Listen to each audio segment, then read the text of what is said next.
sahabat, bersama saya Amelia Rahman di Sorotan Rizwanda Channel. Di sini saya akan membahas isu pemerintah yang akan memberikan subsidi upah untuk pegawai yang pendapatannya 3 juta rupiah.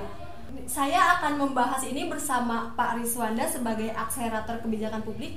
Nah, bagaimana Pak kebijakan ini bisa menjawab kebutuhan masyarakat? Apakah dengan jumlah 8 juta lebih masyarakat yang akan mendapatkan bantuan itu bisa menjadi solusi pertumbuhan ekonomi? Ya baik, saya jawabannya sederhana aja. Saya akan balik bertanya pada Amelia Farhan ataupun yang bertanya, apakah kebijakan ini sebuah jawaban daripada masalahnya atau bukan? Nah, gitu. Maksudnya adalah dari sisi kebijakan publik, kan kehadiran sebuah kebijakan adalah sebagai solusi daripada sebuah masalah dan bukan menjadi bagian daripada masalah tersebut ataupun menjadi permasalahan baru gitu.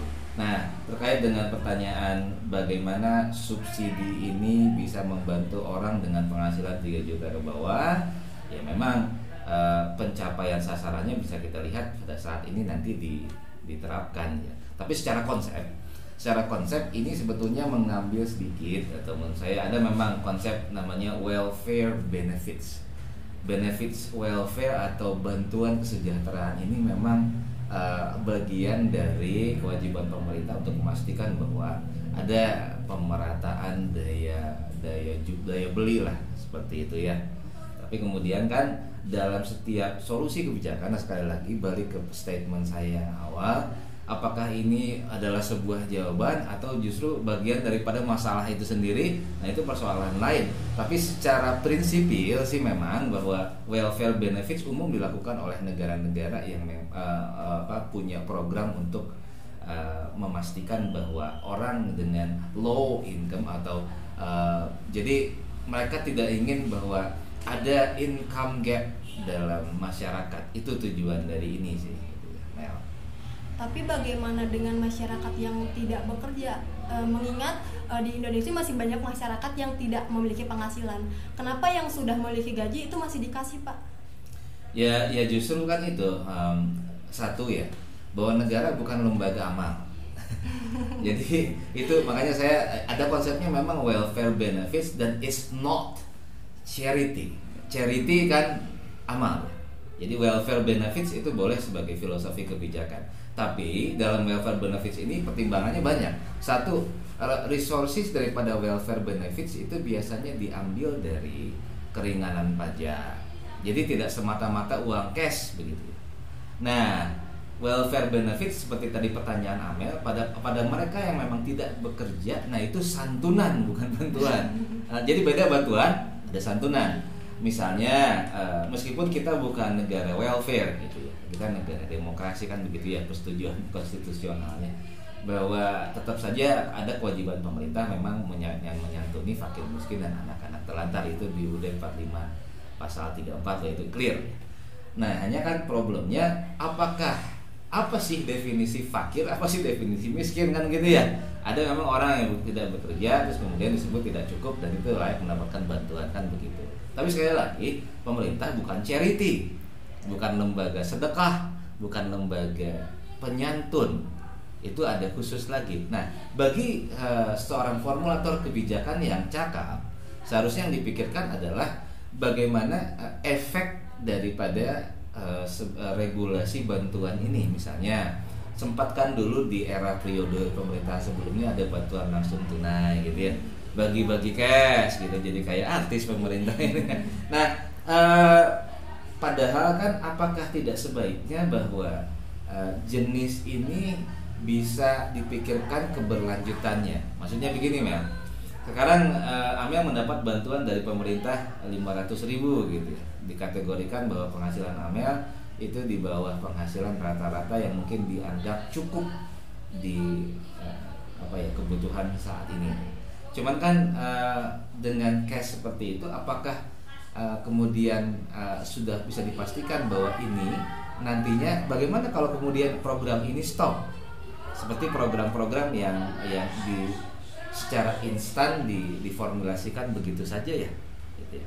Jadi artinya bahwa si efek berkelanjutan dari program bantuan ini sebetulnya apa pertanyaannya? Lalu kemudian mekanismenya seperti apa? Jangan sampai mekanismenya ada korban lagi ngantri gitu ya depan ATM karena kepanjangan sesak nafas. Nah seperti itu. Ini kan sama seperti halnya punya solusi reaktif sporadis, tapi tidak dipikirkan efek jangankan jangka panjang gitu ya, efek jangka menengah pun mungkin belum nih. Makanya itu sih dari sisi kebijakan. Pertimbangannya baseline datanya apa?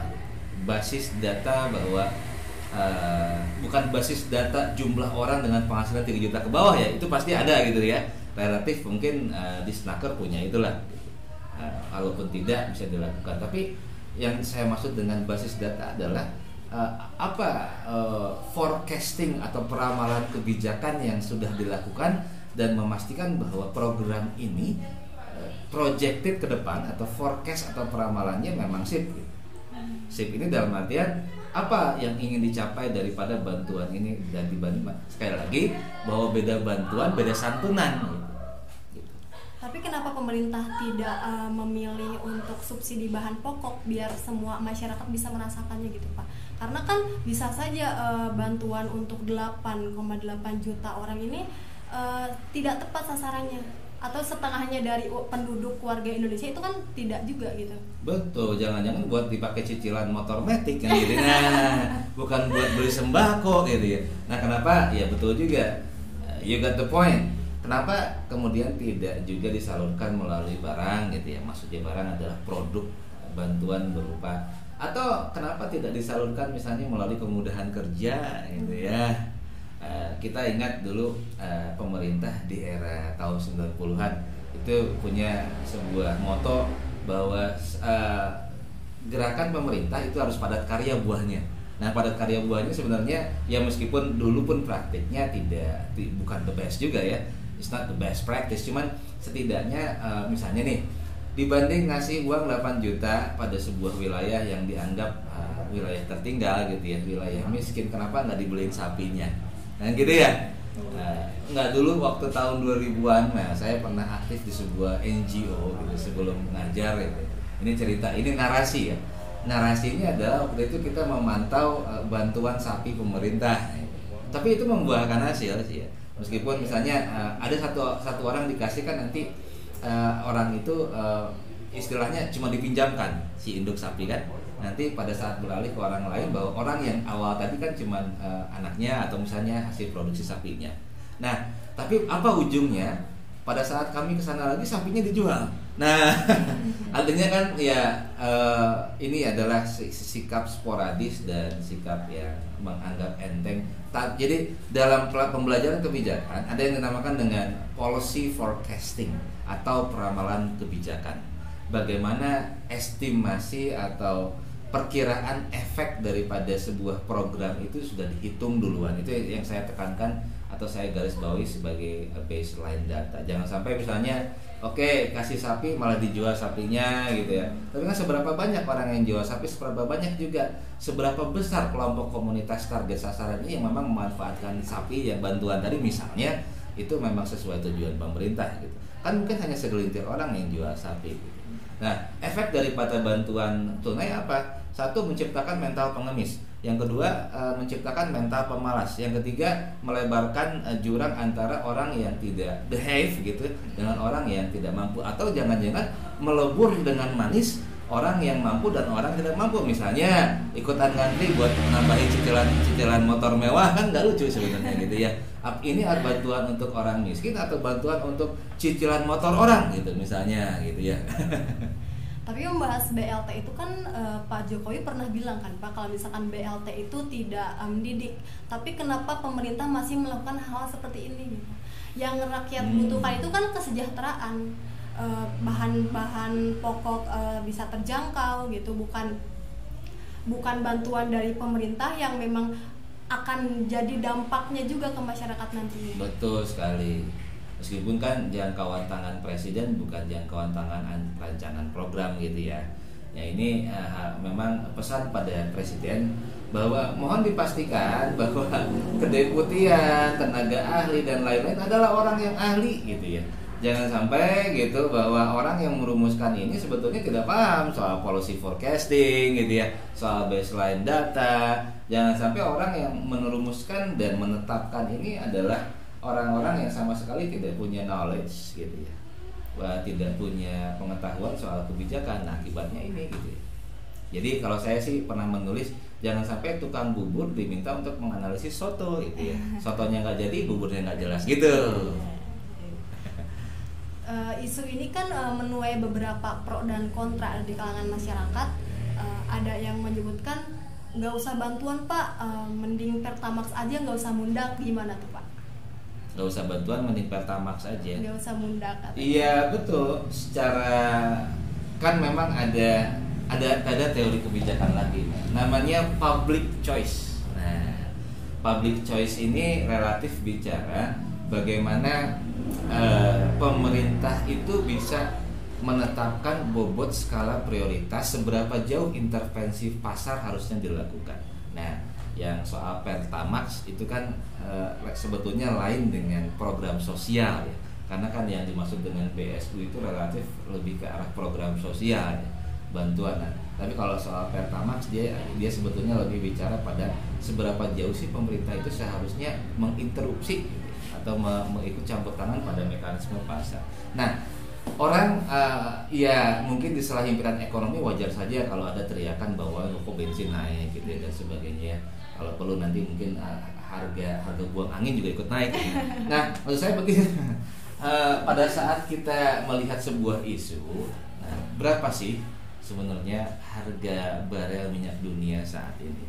Berapa sih yang harus ditanggung oleh pemerintah per liter yang pemerintah harus subsidi gitu ya. Contoh, saya ingat waktu kuliah dulu itu kita beli bensin itu harganya nggak tetap ya. Di negeri Kangguru misalnya itu harga per hari ya, memang harga bensin itu mengikuti harga minyak dunia. Jadi misalnya Amel beli bensin hari ini, mungkin besok lusa itu harganya suka naik berapa sen, atau bahkan kalau lagi parah ya bisa naik $1 gitu per liter. Nantinya kalau kita berani melebarkan cakrawala pikir dan melihat apa sih yang dimaksud dengan harga per barel, apa sih yang dimaksud dengan berapa sih sebenarnya bantuan pemerintah per liter di Pertamax atau Pertalite, maka kita sudah sebetulnya bisa bilang bahwa pemerintah Indonesia baik banget ya gitu ya. Soalnya harga bensinnya stabil gitu kan ya. Ya meskipun ada naik turun fluktuasi ya naik terus ya gitu ya. Cuman memang kalau ngikutin harga dunia, mungkin yang harus kita bayar itu ya saya nggak tahu harga 1 liter sekarang berapa gitu ya, per barel dunia gitu. Nah itu, tapi memang terkait dengan bantuan bukan solusi sih memang, bahwa kemudian pemerintah memberikan bantuan begitu saja tanpa ada ukuran. Ingat sekali lagi, bantuan dan santunan itu adalah sebuah frasa yang berbeda. Membahas kebijakan publik itu kan bukan hanya kebijakan publiknya, tujuan kebijakan publiknya yang tercapai, tapi ada maksud tak tertentu, apakah pemerintah bisa mengantisipasi atau intimidasinya apa tidak gitu. Iya betul. Memang karakteristik sebuah regulasi kebijakan boleh jadi compulsory atau wajib. Ini pembelajaran kebijakan ya. Boleh jadi memang sebuah opsi, gitu, opsional atau pilihan. Nah, dalam hal ini mana yang compulsory, mana yang wajib, ya tergantung daripada apakah sifatnya sebuah regulasi yang memang pokok atau memang regulasi yang memang sifatnya pendamping gitu. Nah, apa yang dimaksud dengan regulasi yang sifatnya pokok? Regulasi yang memang menyangkut hajat hidup orang banyak itu sebetulnya pokok ya. Yang masif dampaknya itu sebetulnya pokok. Regulasi yang sifatnya dampingan seperti misalnya Peraturan Menteri Dalam Negeri nomor 11 tahun 2022, ya itu kan sudah ada undang-undang dasar sebelumnya, peraturan pemerintah sebelumnya yang memang bicara bahwa minyak itu harusnya bagaimana gitu, atau segala kekayaan alam yang tergandung dalam bumi ini kan seharusnya bagaimana, itu sudah. Nah, itu yang saya maksud dengan regulasi turunan atau regulasi dampingan. Tapi regulasi yang sifatnya pokok seperti kesejahteraan masyarakat dan sebagainya, yang memang harus jelas nih, ini rantai payung kebijakannya yang mana. Jadi nggak bisa sebetulnya ya, pada saat orang-orang yang merumuskannya memang pakar kebijakan, pasti tidak akan bisa untuk semerta-merta gitu untuk kemudian mendadak bilang bahwa ini sekian loh, pemerintah akan bermaksud ini. Ya kalau untuk urusan menentukan keadaan secara temporer atau secara sementara mungkin ya. Tapi kalau pada saat kita bicara efek jangka panjang daripada program ini, nah itu yang harus ini.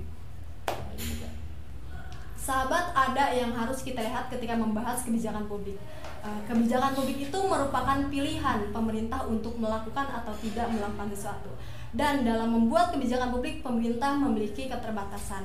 Karena cara pandang, cara berpikir, dan perspektif pemerintah itu untuk melihat sesuatu itu terbatas. Jadi kita mesti sadar bahwa pemerintah tidak mungkin bisa melakukan semuanya sendirian. Apalagi di dalam dunia yang semakin kompleks ini, makin tidak realistis kalau kita mengharapkan pemerintah bisa menyelesaikan semuanya. Pemerintah memang harus dikritik sekeras-kerasnya, tapi ia juga harus dibantu sekuat-kuatnya.